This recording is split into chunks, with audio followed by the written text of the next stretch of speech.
Meenakshi Academy of Higher Education and Research. Admissions open. Apply online.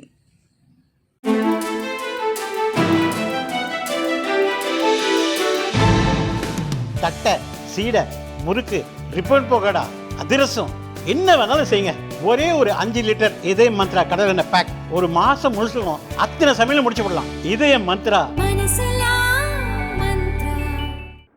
எங்கெல்லாம் பெண் குழந்தைகள் பாதுகாப்பாக இல்லையோ அங்கு அந்த அரசாங்கம் வீட்டுக்கு செல்ல நேரிடும் என முன்னாள் கவர்னர் தமிழிசை சொன்னார். இந்த கீழடி ஒன்றை வைத்துக்கொண்டு ஏதோ அதன் தொன்மையை மறைப்பதற்கு பாஜக அரசு முயற்சி செய்வதைப் போல ஒரு பொய்யான குற்றச்சாட்டை இவர்கள், அது கம்யூனிஸ்டாக இருக்கட்டும், காங்கிரஸாக இருக்கட்டும், திமுகவாக இருக்கட்டும், சொல்லி வருகிறார்கள். எனக்கு வன்மையான கண்டனத்தை நான் தெரிவித்துக் கொள்கிறேன்.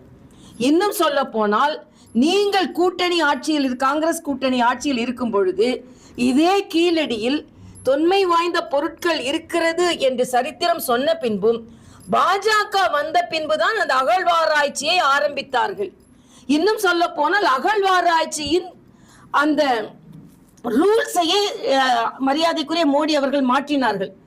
உலக அரங்கில் நமது அகழ்வாராய்ச்சிகள் தெரியணும் என்றதுக்காகவும் ரீஜனல் அகழ்வாராய்ச்சிகளுக்கு முக்கியத்துவம் கொடுக்கணும் என்ற முதல் கொள்கை வடிவமைப்பு பாஜக அரசு வந்த பின் தான் வந்தது. 66 கோடி ரூபாய் ஒதுக்கப்பட்டிருக்கிறது. ஒரு அதிகாரி மாற்றப்பட்டார்னு உடனே கீழடிக்காக மாற்றப்பட்டார்னு ஒரு பொய் பிரச்சாரத்தை செஞ்சாங்க. அந்த நேரத்தில் 26 அதிகாரிகள் மாற்றப்பட்டார்கள். அந்த அதிகாரி மட்டும் மாற்றப்படல. அதே மாதிரி இதுல எக்ஸிபிஷன் வைக்கிறதுக்கு என்று மத்திய அரசு 60 கோடி ரூபாய் மொத்தம் ஒதுக்கி இருக்கிறாங்க. அதுல குறிப்பான தொகை 40 கோடி என்று நினைக்கிறேன். அது அந்த பொருட்காட்சிக்காகவும் ஒதுக்கப்பட்டிருக்கிறது. ஆக மத்திய அரசு தான் கீழடியில் உள்ள தொன்மையான ஒரு பகுதியை உலக அரங்கிற்கு எடுத்து சென்றதற்கு மத்திய அரசு காரணம். அரசு நடத்தும் விடுதியில் ஒரு 8 வயது 8வது படிக்கும் குழந்தை, 13 வயது குழந்தை கால்கள் உடைத்து பாலியல் பலாத்காரம் செய்யப்பட்டிருக்கிறாள். இன்னைக்கு குழந்தைகள் நல ஆணையம் இல்லை தமிழ்நாட்டில். மகளிர் ஆணையம் என்ன செய்து கொண்டிருக்கிறது என்று நமக்கு தெரியாது.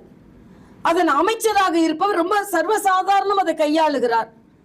ஆக தொடர்ந்து இத்தகைய பாலியல் குற்றச்சாட்டுகள் தமிழகத்தில் வந்து கொண்டிருக்கிறது. அப்பா என்ன செய்கிறார் என்று தப்பா நடக்குது. அப்பா என்ன செய்கிறார்னு எனக்கு தெரியல. அதனால பெண் குழந்தைகள் எங்கெல்லாம் எந்த அரசியல் பாதுகாப்பாக இல்லையோ அந்த அரசாங்கம் வீட்டுக்கு போக வேண்டிய அரசாங்கம். தந்தை மகனுக்கு பனி போர் இல்லை, பனி போர். எந்த யார் அதிக பணி செய்வதுன்றதுல தான். அதனால் அது உட்கட்சி பிரச்சனை, அவங்க எல்லாம் சரியாக வரட்டும். இப்போ வரைக்கும் அவங்க, இப்போ நாங்கள் தேர்தலை பாமகவோட தானே சந்தித்தோம். அதனால் எங்கள் கூட தானே இருக்கிறாங்க இப்போ வரைக்கும்.